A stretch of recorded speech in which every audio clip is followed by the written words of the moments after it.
Today, you are going to learn how to win more gunfights. Some games, you're dropping 30 plus kills. Your teammates are cheering you on. Your enemies are mauling, calling you a smurf. You're taking a screenshot of the scoreboard and posting it all over Discord. And some games, you drop a measly 2 kills. Your 10-year-old teammate's calling you trash. The enemy team is asking you how much your account costs. Valorant's not a bad game. You've always known CSGO is better.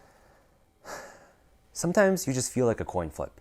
Maybe you feel like you're losing a lot of gunfights that you should be winning, or that ranked demons are Ferrari peeking and one-tapping you and it feels like there's nothing you can do. You want to improve so badly to win more gunfights, but you're not sure how. Hopefully, this video can help you out with that. How do you win more gunfights? To tackle this question, I'm going to apply first principle thinking. This approach was used by philosopher Aristotle and now used by Elon Musk and Charlie Munger. This basically means I'm going to break this problem down into its most basic fundamental elements and then use that as an unshakable foundation for you to stand on. To start off, we know that the winner of a gunfight is determined by whoever kills the other person first, whoever kills the other person faster. In other words, the winner's time to kill is always lower than their opponents. So to win a gunfight, you need to have a lower TTK than your opponent. This leads to the next question. How do you lower your TTK? Think back to every single gunfight you've taken. No matter the map, no matter the location, no matter the agent, no matter whether you're an attacker or defender, all gunfights have something in common. They all happen around corners. Until the day when Riot releases a map where both teams spawn out in the open staring at each other,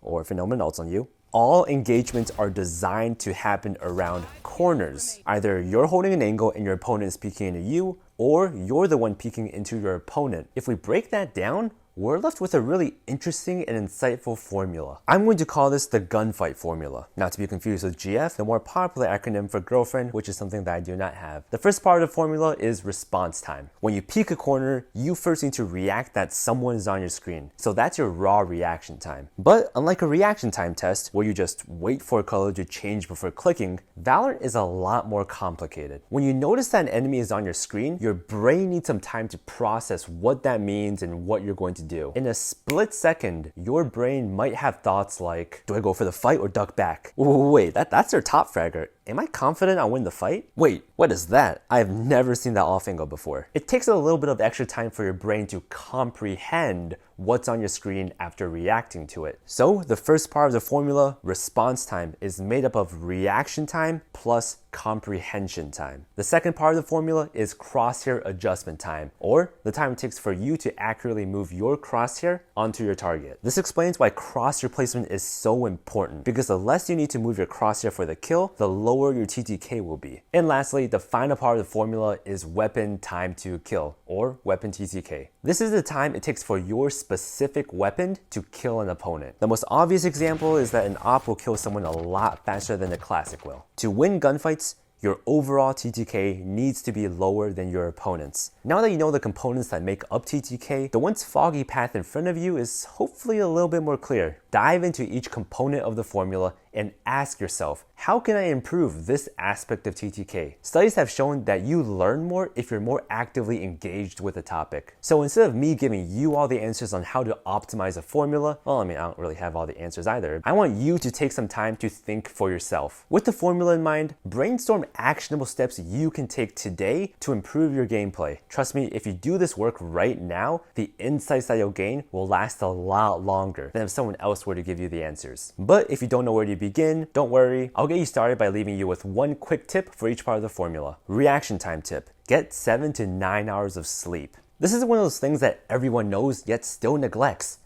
It's basically common sense. Do you really think that you'll react faster on 4 to 5 hours of sleep versus if you got 8 to 9 hours of sleep? Here's another way to think about it. Are you willing to sacrifice the quality of all your games tomorrow just to squeeze in a few more games tonight? Don't skimp out on sleep. It's a lot more important than you think. Comprehension time tip. Play more games. The more time you experience a specific situation, the faster you'll be able to react to it in the future. So play more games to accumulate more experiences. But make sure you're constantly trying out new things. If you play the exact same way every single game, then you're not exposing yourself to as many novel situations as you potentially could. The more situations you experience, the better and faster you'll get at responding to them. Crosshair adjustment time tip. Now this one might take you by surprise. Practice tracking. So we know that the better your crosshair placement is, the lower your crosshair adjustment time will be. But what a lot of players, especially newer players, don't realize is a lot of crosshair placement is tracking. It's about maintaining your crosshair head level as you traverse the map and peek around corners. If you can do this comfortably, then chances are you have decent crosshair placement.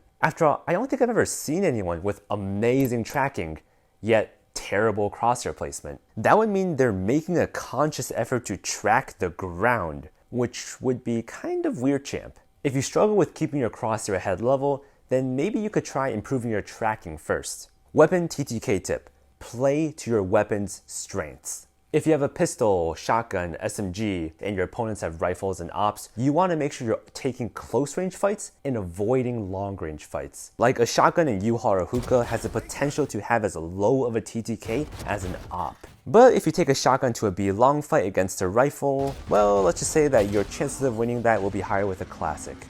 So please, for the love of God, if you have a classic, please stop playing bridge on breeze. You are not going to win that fight. Play somewhere closer to lower your weapon's TTK. Play to your weapon's strengths. Alright, those are my 4 quick tips to get you started. Keep brainstorming ways on how to optimize the formula yourself.